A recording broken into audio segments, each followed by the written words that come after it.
Mambo vipi wadau wetu wa Global Vibes TV, natumaini kwamba popote ulipo wewe ni mzima wa afya kabisa.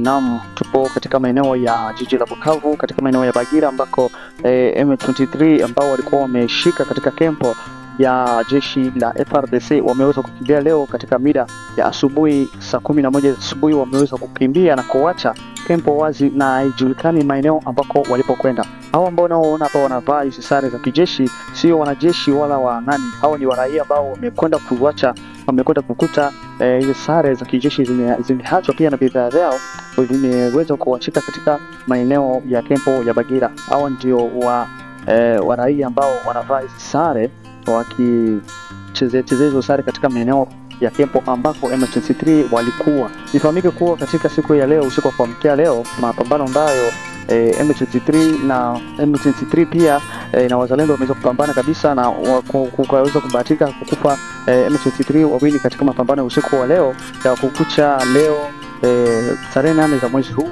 wa mwezi wa mwaka 2025. Hayo ndio ambayo yamejiri huko mpenzi mtazamaji, na pia ifahamike kuwa hadi mpaka sasa M23 hawajaenda mahali popote, bado wakingaliki Bukavu, ijapokuwa katika baadhi ya maeneo wanaanza kutoka, hususan katika haya maeneo hapa tunapokutangazia bega kwa bega. Maeneo ya Bagira wameweza kuondoka kabisa bila kujulikana wameenda wapi, lakini bado katika miji mingine, katika sehemu nyingine katika mji wa Bukavu wanaendelea kukaa. Haijafahamika kuwa bado kama nao wameshatoka wala vipi. Vita vimezuka na vimepamba moto katika maeneo ya Bukavu. Upate kutionea mwenyewe mpenzi mtazamaji, kama wewe ni wa kwanza kutazama video zetu hizi za Global Vibes TV. Kwa hiyo nakuomba upate kubonyeza alama ya subscribe, kisha utabonyeza alama ya kengele, na pia usikose kucomment, kushare na kulike video zetu hizi. Na hata pia kama unapatikana maeneo fulani ya nchi ya nje ya nchi katika isiyokuwa ndani ya Kongo, unaweza ukatuwekea emoji kwenye comment ya nchi yako. Haijalishi huko Australia, unatupata Australia,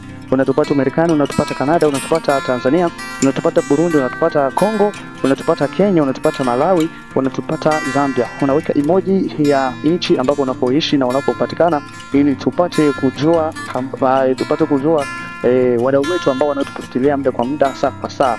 Asante mpenzi mtazamaji, acha niseme asante kwa wewe ambao ulikuwa pamoja nasi begani kuanza mwanzo hadi mpaka kufika tamati kwa kipindi hiki cha siku ya leo. Nikukaribishe tena katika kipindi kingine ambacho kitakachofuata, katika siku zingine ambazo zitakazofuata. Uwe wa kwanza kutazama video zetu nyingi zaidi, tukikuletea moja kwa moja katika jiji la Baraka, Jamhuri ya Kivu ya Kusini, DRC Congo. Kwa majina mimi naitwa Jacobo Daniel Pascal, nikukutangazia moja kwa moja ndani ya Global Vibes TV. Uwe pamoja nasi mpenzi mtazamaji kwa kipindi hichi cha siku ya leo tena, ambapo tunakuletea matangazo ya moja kwa moja katika maeneo ya Fizi, Upembe katika Jamhuri ya Kidemokrasia ya Kongo. Asante sana mpenzi mtazamaji, nikukaribishe tena katika video nyingine zaidi, taarifa za habari nyingine ambazo tutakuletea hivi punde karibuni, upate kujionea mwenyewe kile ambacho kinachoendelea mashariki mwa Jamhuri ya Kidemokrasia ya Kongo. Asante sana mpenzi mtazamaji, naamini kwamba utakuwa pamoja nasi mwanzo mpaka mwisho wa vipindi vyetu vyote. Chao.